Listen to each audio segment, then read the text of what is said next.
Sharon. Shalom. Barak. Wow.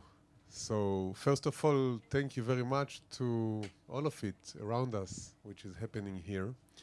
And it's a great excuse and a great opportunity to talk to you finally, to take the time and to ask you all the questions I wanted to ask you.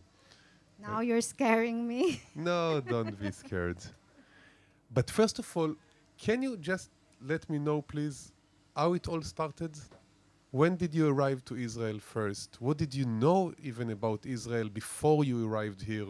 Why did you arrive here? Like, I want to know the seeds of the story.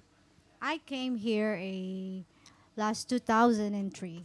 I came here because my mother was here working here in Israel as a caregiver.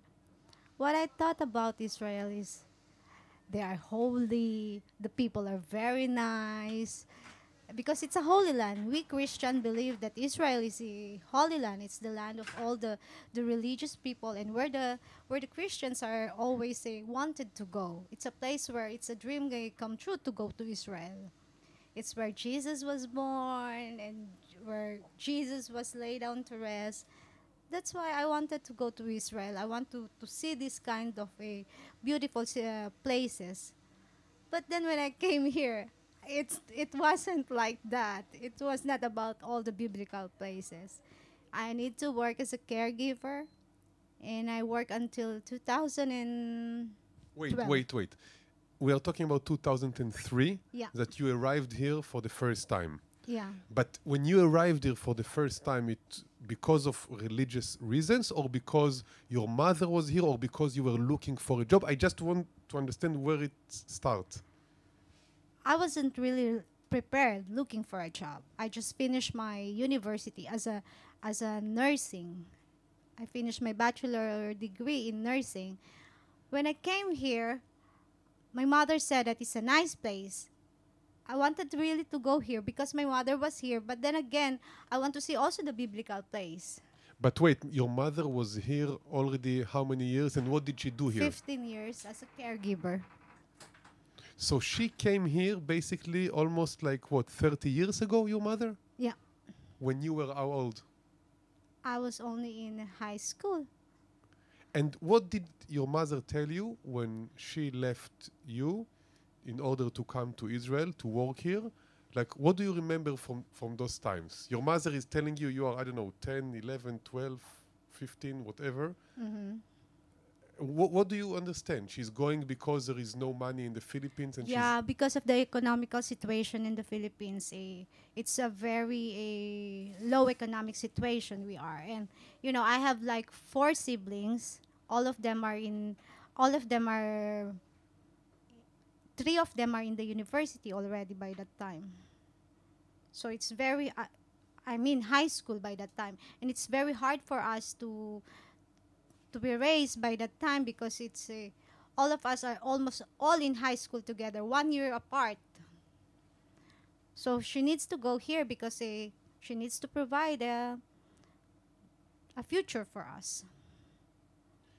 And then she's leaving the family, and you stay with your father. Who takes care of you as a child when your mother is going to Israel? My father with all my siblings.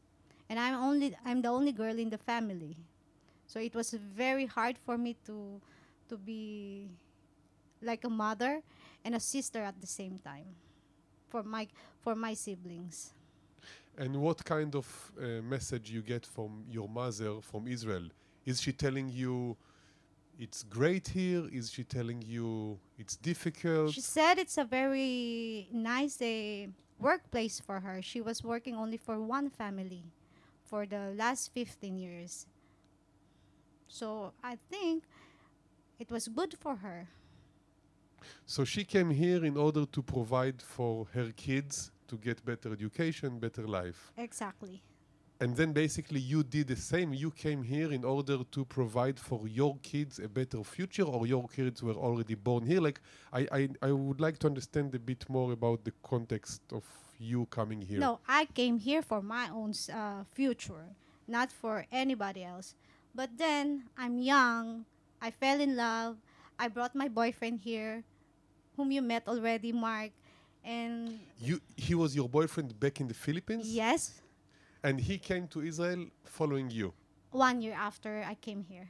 He must love you very, very much. Yes, you know that. But I know why does he love you so much? Because you are amazing. But wait, he's Let me answer that. No, okay. he's following you to come here, Yeah. and you are not deciding. You are basically getting pregnant at some point. No, at some point, at first, when he came here, we talked together that we are not having a baby first. We're going to save for our future. We have to do something before we have to save something before we're getting another how do you say that? Another obligation, another Yes. responsibility for bringing up kids here is not so easy. So you are here, and Mark, your boyfriend, husband, is here, and you are what's called legal, like you have a visa to work here. Yeah, we had a visa until 2012. Until 2012, you got a visa in order to work here. Yeah. But if I understand correctly, the crazy, fucked up law system here in Israel, you are not allowed to become pregnant. Yeah, here in Israel, you are not allowed to get pregnant. Basically, they are telling us not to be human. It's unbelievable. Unbelievable because it's so hard for us to work 24/7 as a caregiver without getting involved or meeting somebody. We are human. We are feeling love. You know, it's a basic thing of a humanity to be in love, to fall in love, and to be loved, to have sex. And eventually I got pregnant. When you got pregnant, how old were you? I was only 28 by that time. I was already. And in Philippines, that's old already to get a baby on that age. Usually in the Philippines, you got it at the age of 23, 24. So you are 28 years old. Yeah. You're When I got my first baby, Ira. beautiful Ira. Yeah. That now she is like 13, 12? Yeah, she's 13. She's 13. So when you realize you're pregnant, is it exciting, beautiful, happy news for you and Mark, or is it difficult and complicated news for you because you know that this pregnancy could also maybe be... No, this is the most amazing thing that ever happened to me, bringing Ira in this world. And I give a damn if they don't want my kids here in Israel or they want. But I'm bringing Ira because I'm already old by that time. And, you know, it's the most amazing thing that it could have ever happened to somebody, to have a baby. I understand. I'm also a father. I Yeah. don't have any argument with you. But I'm asking you, as you know, the law is against it. Are you becoming stressed? Are you becoming worried? Is it a topic of conversation between you and Mark? Like, what will be our future now when we are becoming parents and it's kind of illegal, which is very strange to say? I will tell you something. I wasn't scared at all. Why? Because I have an employer by that time who really fought for me. I got Ira in 2007, but I still work for them until 2012. Why? Because they fight for me. They don't want to get rid of me. They said, you're not sending Ira in the Philippines. She's staying with you here. And every year, my employer goes with me in Ministry of Interior just to fight for me to have the visa. But wait, let me understand. When you say that your boss is telling you you are not sending your kid, you're not sending Ira, it's because what Israel asks people like you to do, if they get pregnant, they tell you you can stay here, but you have to send your little baby back to the Philippines? Yeah, that's what they meant. And the baby is not a package. I'm not sending her to Philippines. I can't do that. It's a human being, and it's my own flesh and blood. I cannot send her to Philippines, even if it's illegal. I'd rather stay that way.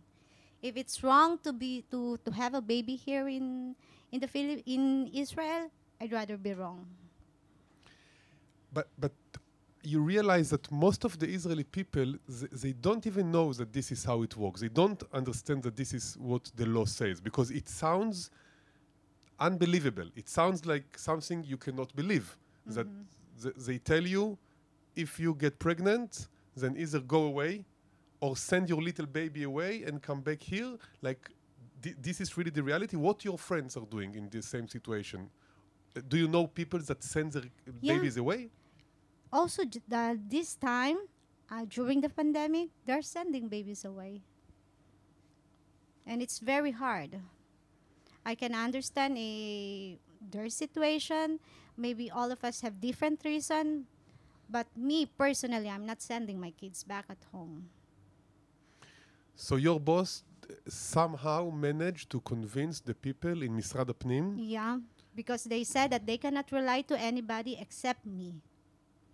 Okay, and then you are fine, you're legal. Yeah, until 2012, I got another baby. But wait, in those 5 years, Ira, your baby, is legal? Does she get any service from the country? She doesn't get any service. She doesn't have any status.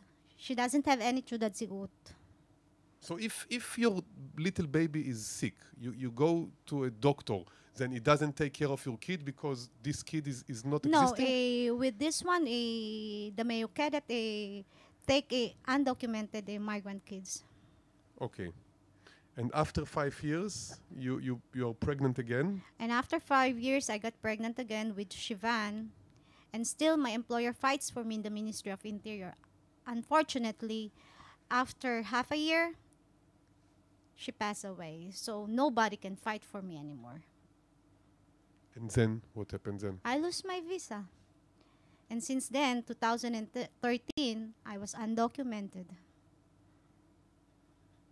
So once your boss is dead, then basically you are not needed here and they don't care about you and you can just go and... Fuck up myself. Just like this. Yeah. So it's very hard. They have to remember that they invited us to come and work here in Israel with all the papers coming from the Ministry of Labor here, Misrad Apnim here. And then after how many years of working and serving the people of Israel, they are just going to throw me out. I think it's not fair at all. I did my part as a normal people here in Israel. I work. I'm not a burden even here in this country. And so as my kids. So it's very hard now. We are undocumented. We don't have any basic how do you say this? Basic legal rights? Basic rights. And what was all those years since you became undocumented, which is like almost 10 years now? 7, 8 years. 8 years. 8 years. What was the most stressful or sad or depressing or scary moment you remember being here undocumented? If you can share with us, because I think most of people that listen to us right now, they don't really know what's going on. So if you could share as much as you want, of course, some details. In 2017, we started the Organization of the United Children of Israel. UCI. The UCI, which is basically against the deportation of children of migrant workers. And in year 2019, as you can remember, this is the most scariest and most absurd part of my life. And you were there. Started in the last summer in 2019 when the immigration started pinpointing me. They are after me. I was in hiding for half a year. August until on the 1st of January. I just moved up an apartment. I came to 15 houses. And you were there every step of the way because you are the one who's looking for my apartment every now and then. It was very hard, not only for me, but only also for my kids. It was really depressing. Everything, all the negativity you can adopt from this situation. But then I overcome. I just swipe it on my shoulder. And how did your girls, Shivan and Ira, react to it? Because I remember moments when I almost collapsed. I remember, and I'm having a very, very, very good life compared to you, and I almost collapsed emotionally. I remember when we moved you and your family, like every week, literally every week. Every week. And I remember once you told me when I wanted to come with the car, or maybe it was a Nat or Noah who wanted to come to help you to bring everything. And I will never forget it in my life. You said something like, Barak, please, if you don't mind, don't come at 6, come at 8. And I said, but why? 6 is better for me. And you said something terrible. You said, because 6, it's still light. Yeah. And they can see us. And if you come at 8, it's already dark. And it's more safe to move our belongings in the darkness. And I felt like, what is it? Is she Anna Frank that now we are in the Holocaust, Second World War, like we have to hide from the Nazis? What's going on here? Yeah. I remember all those nights when we moved. Do you remember when I was moving in 1 o'clock in the morning? 1 o'clock in the morning. You picked me up from my apartment because they were so upset that I went back to my apartment. And we don't have anywhere place to go. Do you remember that one? This is the most unforgettable moment of my life here in Israel. I moved at 1 o'clock in the morning, waking up of my children in the bed, and I said, we have to move out. We have to move out right now. And what do you tell your daughters? Like, how do you explain them this terrible situation? What do you tell them? The police are about to catch you. Be quiet, because if they will catch us, they will throw us back to Philippines, which is not even back to Philippines because they were never in Philippines. Like, how do you explain the situation to Ira and to Shivan, your daughters, without making them hate Israel to death? I always tell them that everything will be okay. Iya beseder. Mama is here. It will be okay. Don't worry. I always tell them that one. I want them to feel that they are comfortably living here in Israel. Even though the fact that we are in hiding during those times, I always tell them it will be okay. And you tell them it will be okay because you know this is what they need to hear. But I know that this is what they need to hear, and I don't want them to be bothered emotionally. I understand, but I'm asking you about yourself now. This is what you tell them because you know this is what they need to hear. Yeah. But is it really what you feel in your heart that everything will be Of okay? course not. Of course not. It's not okay. I've been hiding for already half a year, so it's not okay. Financially, it's not okay. Also, emotionally, it's not okay. It's shattering me down. How did they react to it? What did they tell you? Did they understand the situation? What kind of conversations you have when you have dinner with Mark and with Ira and Shivan, and now you have to hide, and tomorrow again to move to another apartment, and next week you don't even know where are you going to sleep? What are you talking about? What's in the house? Like, what kind of energy? I try to picture it. I don't. I always try to explain to my children that these things that I'm doing, I'm not only doing for them. What do you mean? The things that I did for UCI, for the media, for everything, I don't know how come that the immigration are pinpointing me. I might have done something that really pissed them off. What was it? What did you do that pissed off the authorities? Maybe with all the media works that I have done, me and Beth, during those times, in the campaign when they were arresting and deporting kids. You know, it was very hard during last summer of 2019 when all the kids were waken up during those nights, when their house was being opened by the immigration. We were there. Me and Beth were sending all this a media press release, so that this is the only thing that we know that can pressure them. You know, one thing that I did that I can't forget also is when I went to Ben Gurion. to run after Rohan. This is the most craziest thing I have ever done. I went to Ben Gurion with Beth, Enat, Noah, Elad was already in Ben Gurion by that time, and they told us that they can't find any Filipina who can who can see Rohan in the airplane. So me and Beth decided to go. We have to go to Ben Gurion. People don't know who is Rohan. Rohan is the one who got deported in 2019. He was a kid from Bialik Rugos in school. How old? He was 13 years old by that time.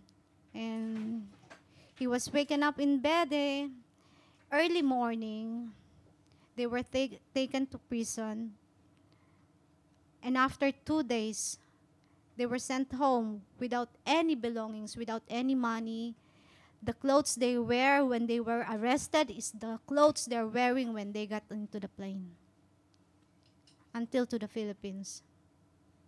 They never had an extra dress or extra clothing, no money at all. So all this crazy year that you experienced, most of it is actually about supporting and helping other Filipinos that found themselves in great danger. So Yeah. it was all part of this kind of internal Philippine solidarity movement among yourself. Yeah. And how does it work? Like, how is the mechanism of it? Like, how do you know when someone has a problem? Like, how does it work? Like, and how many people you are?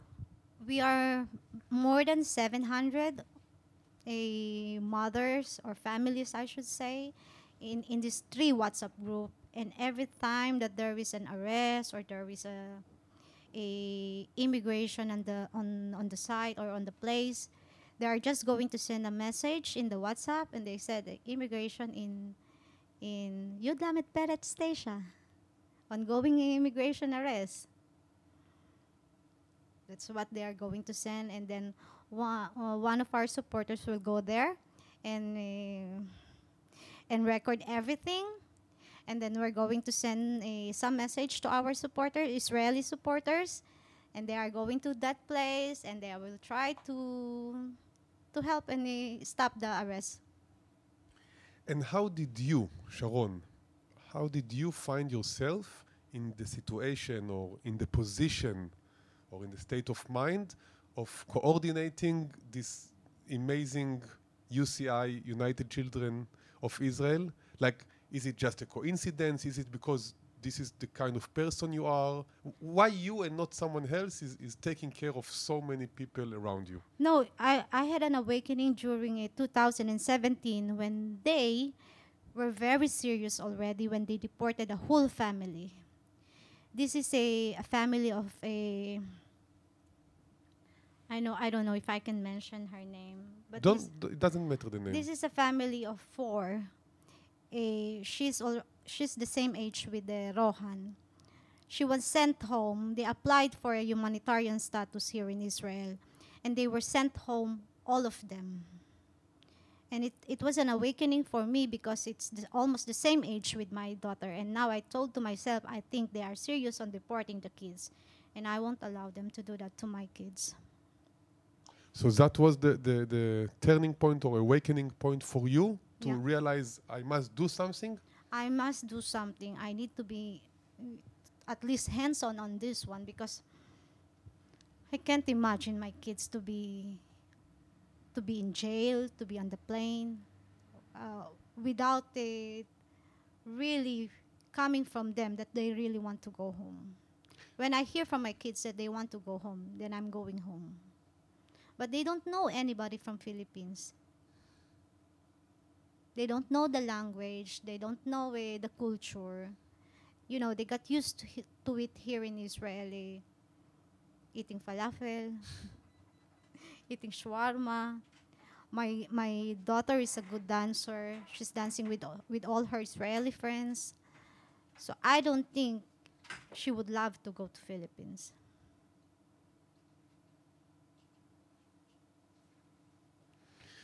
It's almost science fiction for me. Like the life you are living, it's something is which I cannot imagine. Yeah. It's crazy. And even though it's so painful and so traumatic and even tragic in a way, I could see you many times kind of protecting the reputation of Israel in a way. And when you heard me or Reinat or Noah or other friends of yours bitching about Israel and about the politics in Israel, you're the one who kind of sometimes... I am. So I still have a soft side. I'm tough, but I still have a soft side for Israel. So can you explain me a bit more your feelings to Israel? Like how do you... With all of this in my environment, at least there are still some people who are really good around me. Not everybody's bad. Not everybody's like the government. Some of my friends are very nice. I met good people. That's why I'm still embracing Israel. And when you look to the future, when you imagine yourself in 20 years from now, beautiful 62 years old woman. Don't say my age. You said it. And you see, you imagine Ira and Shivan, already grown-up women, maybe mothers by themselves. What is your dream about them? To stay here, to find yourself in Canada or Denmark or USA, back to the field? If everything is possible, what happens in your imagination? If everything is possible, I would like my kids to stay here. Me and Mark will settle in Philippines. By that time, I think my kids will be ready. Ira would like to be a flight stewardess and a dancer at the same time. Can you imagine that? Shivan, she's still undecided of what she wants to do in her life. She's 6 years old. Relax. She's eight. She's not supposed to know what she wants. Yeah. But with Ira, she knows what she wants already. And in this struggle of UCI, so you met terrible people from the immigration or from the government, you met some nice people, Israelis, that helped you. I want to talk a little bit about the Israeli people who are not so nice, but are not from the government and are not from the immigration. People on the street, landlords, people who You're talking about landlords? I met the worst. What does it mean? I met the worst when I was in hiding for 6 months. I want to get out of that apartment already because I'm still paying for that apartment even though I'm not using it. And he doesn't want to get rid of me. I was with him for the last 12 years. Maybe I'm just a good tenant. That's why he doesn't want to get rid of me. But he doesn't want to get rid about the contract, that I still had a contract with him. And I told him about my personal situation. And he never gave a damn about it. And can you share with us a bit more things or experiences with ordinary Israeli people? Like, because the people who are sitting now in this place around you, they all support you. You know, like with their hearts, they support you. They want you, Thank you. to be in a better place. But not all the Israelis are the same. So if you could give us some examples, bad, good, both. No, I think if you're going to be a nice, for example, there is a vegetable vendor here in Halia, that I always buy the fresh eggs and that I use for my cakes. I used to talk to him, and he always ask me how is the kids and how are they going to the school. Do I bring them? Who takes them? You know, if you have the camaraderie to each other, I think eventually it will be a good relationship between you and the other people. Wow, you are in a very high spiritual level of being, Sharon. Why? Because you still believe in good karma. It's nice. I am. I still do believe in good karma. Whatever you do to other person, it will come back to you. It's either bad or good. Yeah, but you just said that you were amazing tenant for your landlord for 12 years, and still he was not so nice back to you. So it's not always like this. Sorry to Maybe he's disappoint you. just too greedy. I He's see. just too greedy. You were talking, or you are talking all the time about the kids. And also UCI, this beautiful organization, is United Children of Israel. But I want to talk about UMI, the United Mothers of Israel. Why do you always talk about the kids only and not about the basic human rights of the mothers? Because they don't only want to deport the kids, they want also to deport you. And this is, for me, not less terrible thing to do, because you did only good things here in Israel since you came. Yeah, that's true. But then we're fighting for the rights of the kids. Maybe the government are thinking that we want to stay here in Israel for our own sake. I will be okay when I go back to Philippines. I can handle everything. But my kids cannot. They can't live in Philippines. I told you in the first place, they don't know the language. How come that they will be educated there? It's very hard for them, the language barrier, the culture that we have there. It's very hard. So that's why I'm fighting for the kids. With the basic rights of the mother, of course, we are longing for them eventually that sooner that we will have also the rights, even just a little bit of rights that we can have here in Israel, because we work here in Israel. We serve the country. We took care of the elders. So I think it's just right and proper for them to take care of us after all the hard works that we've given here. So do you, or did you ever feel like they look at you as instrument, like as long as you're good to take care of the old people? They think that we are a robot, but we're not. We're humans. That's the saddest thing. They invite people here to work, and then after that, when when the working agreement is over, go back home. It's not like that. It's not so easy. I've spent almost half of my life here already. Almost a half, 17 years. 17 years you're here. Yeah. And you were never actually able to go outside of Israel in those 17 years? I was able Until 2012? no, yeah, until 2012. I went home 2005 just to visit my family when my father passed away.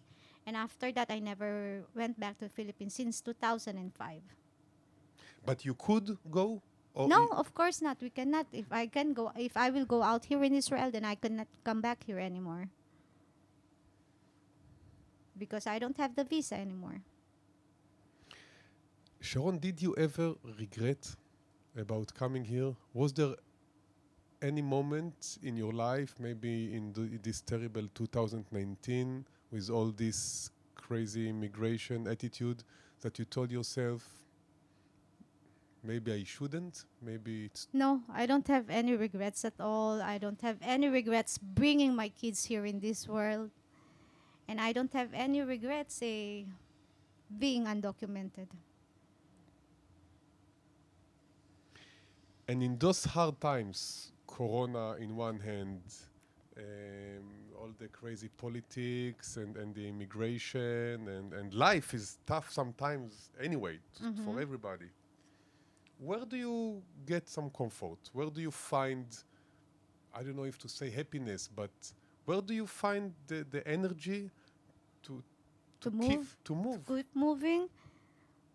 When you hear also from those mothers that their kids doesn't have any milk to drink, and then they will call you and they said thank you that you made some difference to their lives for that day or for that week, it keeps me going. And this is something which is happening now in a daily basic? Like how they call you, or I don't understand. You call Alma or Daniel or Leah. Like how does it work, and how did you even start this relationship with תרבות של סולידריות, like culture of solidarity? Like how did it happen, and what's going on there every day? I met Leah Tonic from the culture of solidarity during those times when I was in hiding. I was to her place twice. She accommodated me and my family to stay on her apartment for 2 times during those crisis for me. And then during the pandemic, I called Leah and asked her if she can help me also with the migrant families, because I have a lot of mothers who doesn't have anything to eat during those times. And then Leah told me to coordinate with Alma and Daniel, who is coordinating in Tel Aviv, and then it started. And every week we got some boxes, new boxes from them, and giving out to the families that we have in the UCI. So how many Filipino families are They being... were able to help. Yes. They were able to help more than 700, no, I think 800, because we have still from Jerusalem, more than 700 families. Wow. Tel Aviv, Jerusalem, Ramat Gan. So those 700, 800 families, basically now, if they are, or because they lost their jobs because of the corona, because maybe their boss truly cannot pay them because he by himself lost all of his money or whatever. So because they are undocumented, like you say undocumented, we say illegal, like the way they call it, the immigration. Your word is much more soft and beautiful. Because we are. Because you are more soft and beautiful than us. I know. So those families, basically now, what? They are, I don't understand. They are starving to death. They don't have food to eat their kids. Like, I try to understand how bad is the situation. The situations are really bad right now. It's not a matter of life and death. It's not like that. But when you are a mother and you don't have something to give to your children for breakfast, then that's hard. I can imagine there is this one mother who called me every time and then will ask me, Sharon, do you have milk for my baby for this week? Sharon, do you have something for me? It's very hard to adapt all this negativity that they don't have a job. I can't imagine that they don't have anywhere to get any financial help. Me myself, I even asked help in the area. I write to the deputy vice mayor to ask help for the migrant families, and I didn't get any answer for that. Only the culture of solidarity, the Misila, and some other private people who were able to help me and the UCI during those times. Until now, not only those times, until now, they are still continually helping us. And what next? Like, how do you see it going longer time? So the level of depression in the community of the Filipinos, is it like very high? People lost their hope. Do people go back to Philippines? What's the energy now around your people? Nowadays, it's more comfortable than the first Segar that we have. Because? The first lockdown. Yeah, because some of the people now have work already. Some are, some of them are doing things like selling their own food, selling their own stuff, doing extra income for the family, just to be able to survive in this pandemic. And you personally, you and Mark and Ira and Shivan, so you said you found a new place. So you moved into a new place with a nice landlord. Very nice landlord. Finally. I'm happy for you.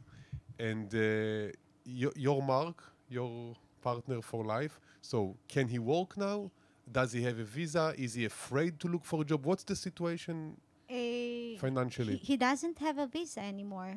Both of us lose it. We are working on the same employer with a visa from 2012. So basically, if your employer, for any reason, all of a sudden will tell you, I'm sorry, I cannot have you anymore, then You will lose everything. you lose everything. Yeah. So you can't find a job right now. It's very hard. And do you ask yourself sometimes, then what would you do? Will it be going back to Philippines, even though you don't want it? Will it be look for another country that will agree to accept you? Will it be what? Like, or you're not worrying yourself about those questions? I'm not worrying myself about it right now.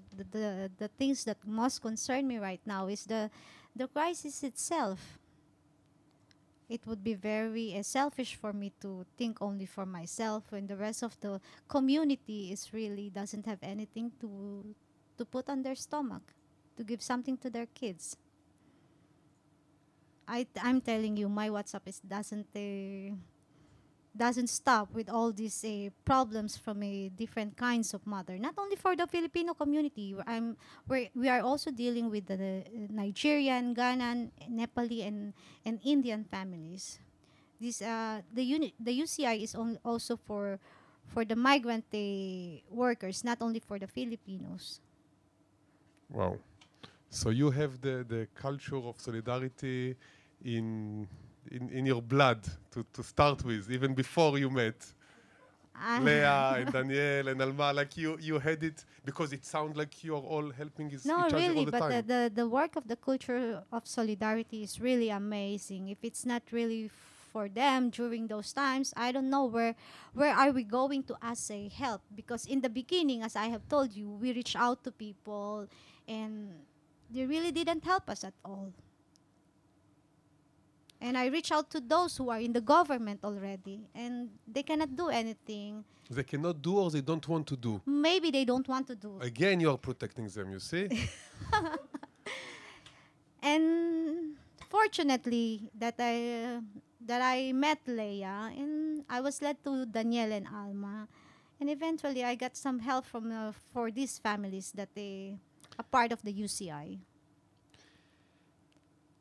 If someone is listening to you right now, a typical Israeli person who did not know so much information about this whole thing before he listened to you now, what would you like him to feel, to do, to think? Like, what kind of solidarity action would you like to see from people around? What do you wish to happen? We just need to remember that we can only heal as one. Which why you're so emotional? No, Because we it's have amazing. we have to heal as one.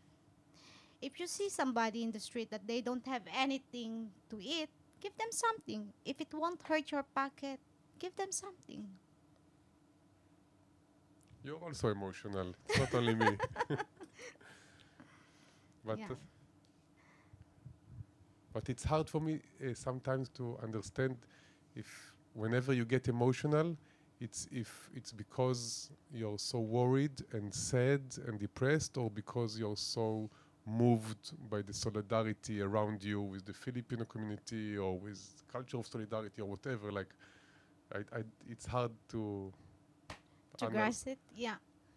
In the beginning, I was hesitant to ask help from them. Ask me why. Danielle told me that she would ask her father to make like a fundraising for us, that it's for the Filipino community. I told her, don't say that it's from the Filipino community, because maybe they are thinking that they won't give us any help because they, the stigma that the Asians brought the corona here in Israel. I told that to Danielle, don't say that it's for the Filipino community, because maybe they are not going to help because they will thought that the Asian brought the corona, but it's not true at all. And it's not true at all. But I know that the mindset of some Israelis are like that.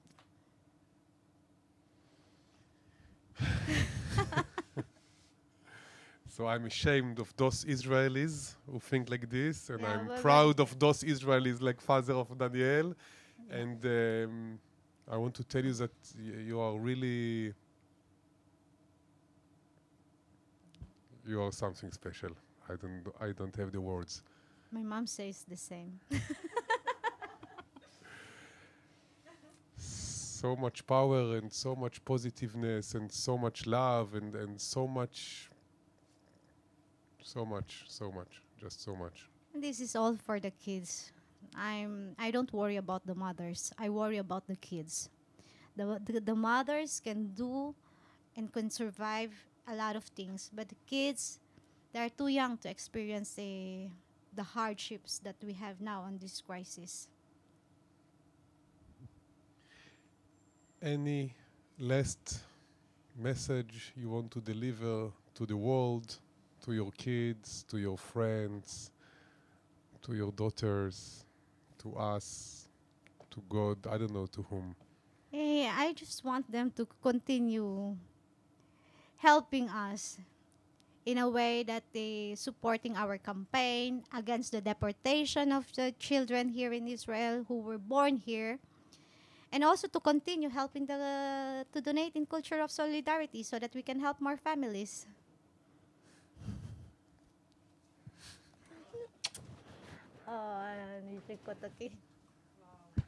תודה. אני אוהבת אותך. תודה, שרון. הכל יהיה בסדר, כמו שאת אומרת לבנות. הכל יהיה בסדר. זה בסדר. It's the most comforting words for them. תודה.